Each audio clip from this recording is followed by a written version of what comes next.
chapter 23, starting at verse 43, you will find these words. Verse 43 reads, and one of the malefactors who were hanged railed at him, saying, if thou be the Christ, save thyself and us.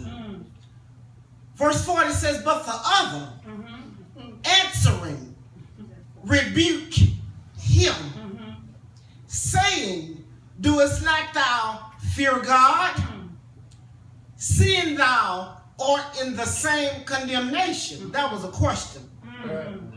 Verse 41 reads, and we indeed justly, for we receive the due reward of our deeds.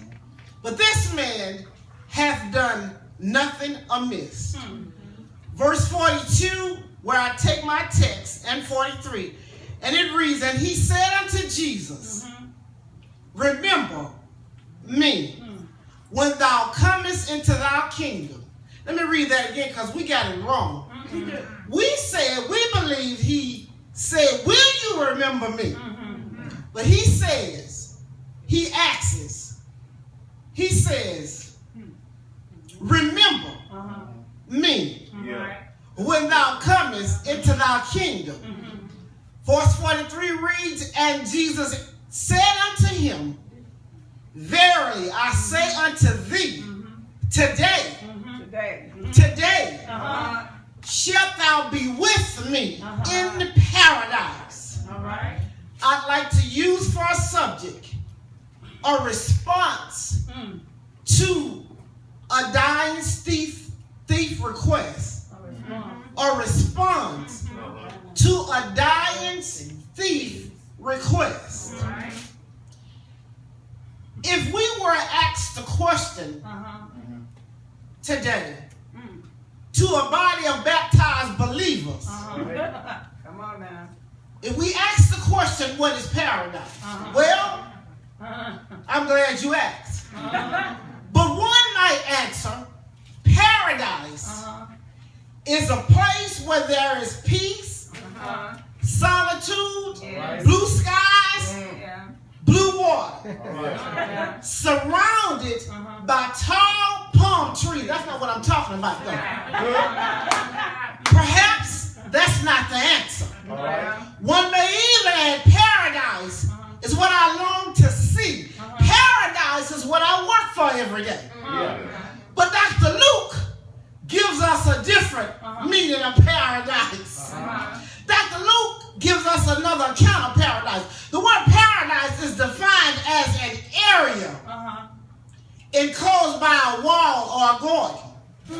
The word paradise also bears the meaning of a great place of great joy and great bliss. But however, bliss is not complete until the spirit is reunited with a glorified body at the resurrection of the just. Let me say that again.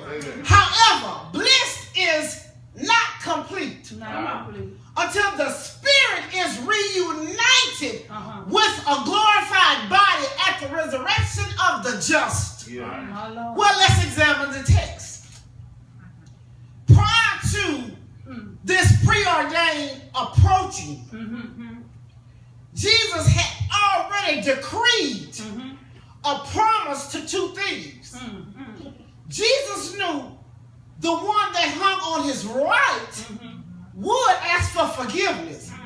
As he also foreknew the one on his left will continually rebuke him. In the text, we make reference to a question and answer period. Well, the text says this. It says, and he said unto Jesus, he didn't think it.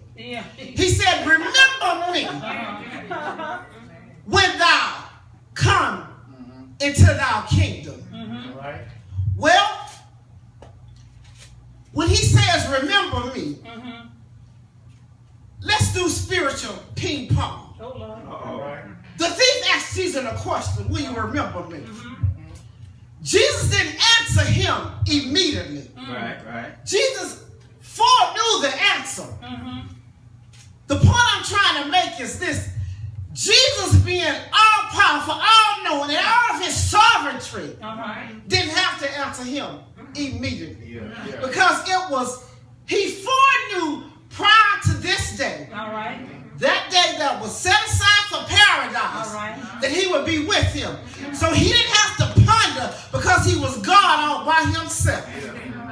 All right, let's move forward. Well, the question is, will you remember me when thou come into thy kingdom? Jesus gave an answer.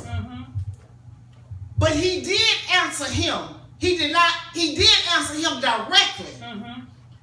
But look, contrast this with Peter's detailed reply regarding the disciple status in the kingdom.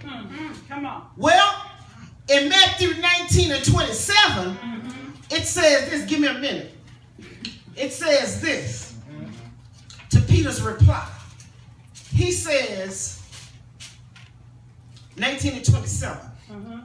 Then answered Peter and said unto him, behold, we have forsaken all. I'm going somewhere with this.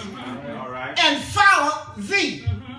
What shall we therefore?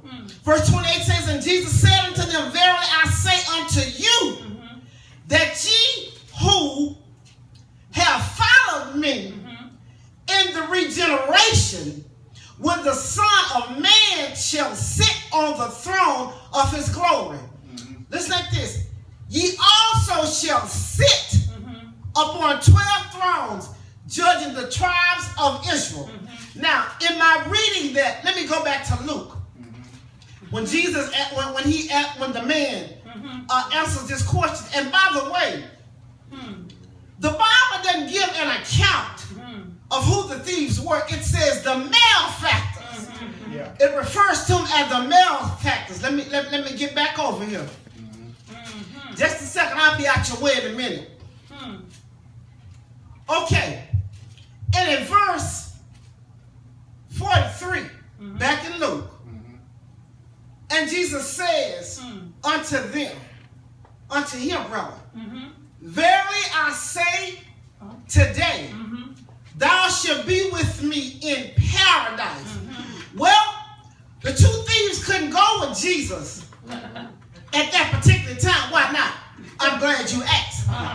The thieves couldn't go with Jesus at that particular time because they were not prepared to go with him. But Jesus, because of who he is,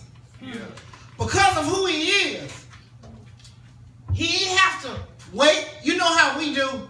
Let me open the doors of the church. I'll be through in a minute. Let me open the doors of the church so you can come on in. It don't take all of that. Immediately when the thief acts to be with him in paradise, he immediately took him in. It don't take all that that we do. Let me take you in the back. Immediately, the sinner was forgiven. The book says when we ask for forgiveness, the slate is already clean. It's already done. So paradise. This paradise was for a prepared people. Y'all ain't ready. You ain't paradise bound. All of leading up to this part of the crucifixion, it was already preordained. It was already promised. It was already prophesied that the thieves would hang between Jesus. It was already prophesied. And the thief on the right would already go back with him. Well, let me go right here. Although Peter's question, it was similar in nature to the request of the thief on the cross, the circumstances were obviously quite different. In the latter case, he was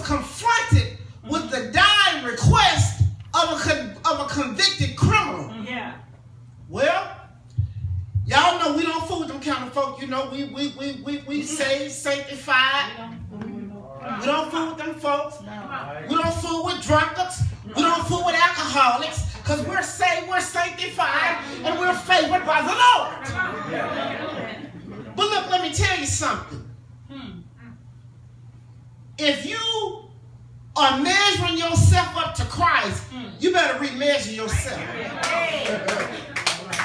If you are looking to go back with him, as we teach and preach and talk about, you better find some forgiveness in your heart to forgive these people.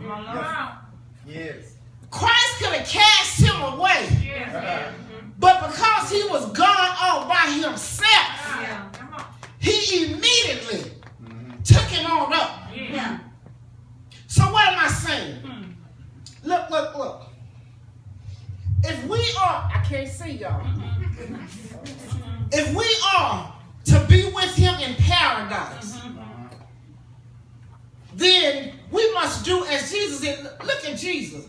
A man who was whipped, a man who was stripped of his dignity, a man who was spat on, a man who blood ran down him. He was pierced in the right side. Out came blood and out came water.